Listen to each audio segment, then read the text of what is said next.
katika wiki ambayo tunaianza. Mungu akupe divine speed, akupe kutembea kwa speed. Na maandiko yanasema kwenye kitabu cha Zaburi, anasema unitegemeze kwa roho ya wepesi na unirudishie furaha ya wokovu. Kama anasema unitegemeze kwa roho ya wepesi, maana yake kuna roho ya uzito. Na kuna mtu ungetakiwa kuwa mbali sana kimaisha, lakini roho ya uzito inakufanya uende slow, taratibu mpaka watu wanakuovertake. Ulioanza nao biashara wamekuovertake, ulioanza nao maisha wamekuovertake. Tunapoianza wiki hii, ninakuombea Mungu akurudishie furaha ya wokovu, na Mungu akutegemeze na roho ya wepesi. Na mahali popote ulipoenda kwa uzito, kuanzia leo roho nzito ikuachie, na Bwana akupe roho ya wepesi. Kwenye masomo yako akupe roho ya wepesi, kwenye mahusiano akupe roho ya wepesi, kwenye biashara akupe roho ya wepesi. Na huwa wanasema kutangulia sio kufika. Yeyote aliyekuovertake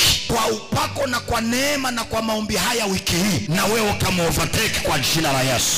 Amekutangulia kuanza, wewe utamtangulia kumaliza. Amekutangulia kuolewa, wewe utamtangulia kuzaa.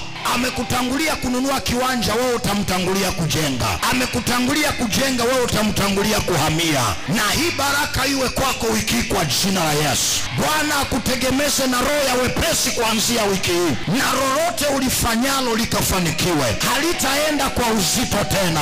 Uchawi na uganga uliokufanya uende kwa uzito, uchawi nimeuvunja leo. Pokea roho ya wepesi kwa jina la Yesu. Ukapokee neema ya wepesi kwenye kila eneo la maisha yako katika jina la Yesu.